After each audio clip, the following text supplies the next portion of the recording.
Okay, everybody, it's Sunday night, the kid is home, and it's time for dinner. So what are we gonna make? I wasn't planning on doing a video blog, but because the little guy's here and we're having lots of fun on a Sunday night, he is Corbin.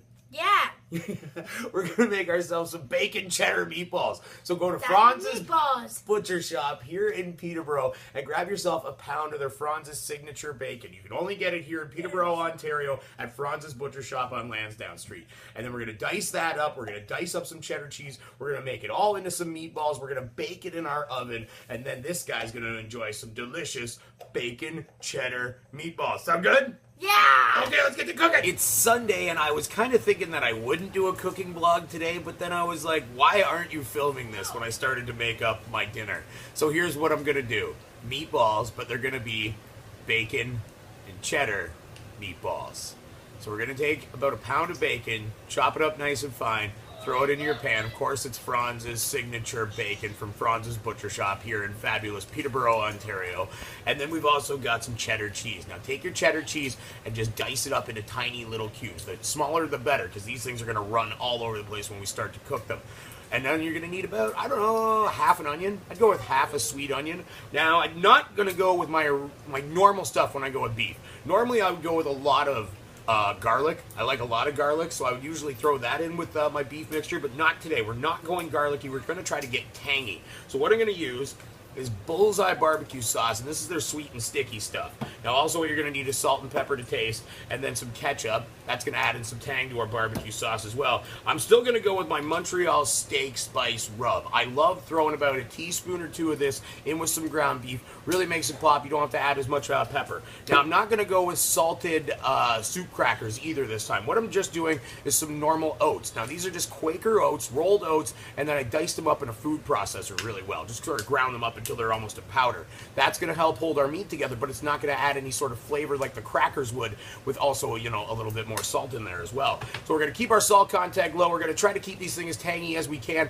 and we're not going to fry them. We're going to bake them. So we're going to throw all these into a pan. We're going to throw that into the oven, and we're making a lot of meatballs. This is 2.5 pounds of Franz's awesome ground beef. So we're going to throw that in there, and we're going to get all this a-cooking. So you guys just hold tight, and we'll see what all comes about. So our bacon is fully cooked now, but only to a rubbery texture. It's not crispy, because when we throw it all together with our beef, we're still going to cook it at about 400 degrees for probably about another 30 to 35 minutes or so, maybe even a 40.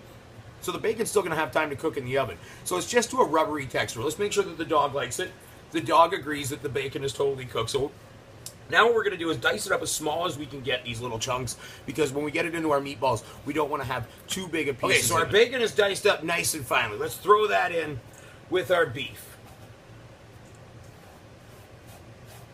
Now remember, this is Franz's signature bacon.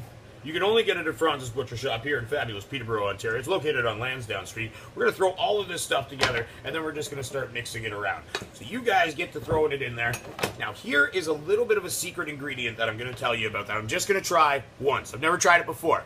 Normally this would call for either about a 1/4 cup of milk or maybe like 1/8 of a cup of heavy cream. I'm going to try it with beer. I don't know why. I mean, we gotta sort of lighten it up a bit with some liquid, and I'm gonna try it with just a 1/4 cup of beer. You guys can try it as well.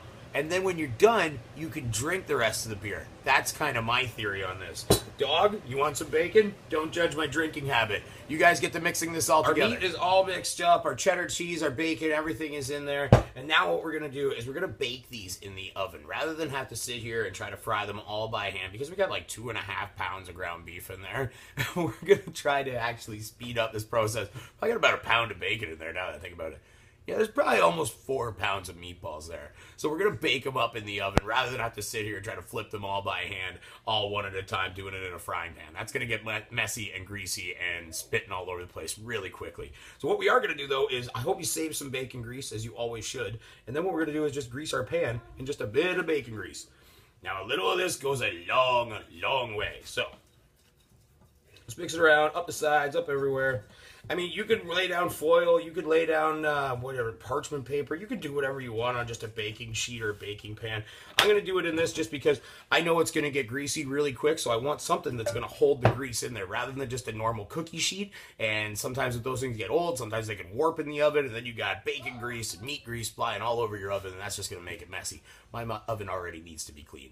I'm going to start making some balls, okay? So what we're going to need to do, I don't know. I'm going to go big, okay? Because I can, because we're going in this deep dish, and we got this baking dish going on. That's going to catch a lot of the grease. We can go pretty big. So I'm going to go about that. I'm going to say golf ball size, okay?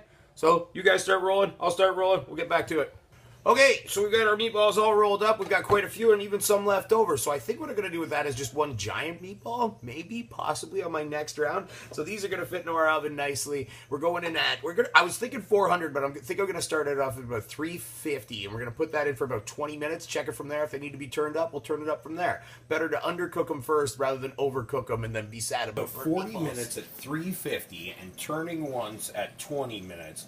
These are our bacon cheddar meatballs. They're looking really good. They were pretty simple to make. They're a great little okay, so after 50 minutes and turning 3 times at 350 in our oven, these are our fabulous bacon cheddar meatballs. After 55 minutes at 350 in our oven, our meatballs are ready. The little guy's ready to try one. Corbin?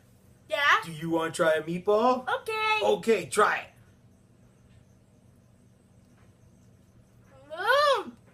It's good. It's good? I think that's a delicious. Delicious? Okay, we're going to go and sit down and eat dinner. Say bye, everybody.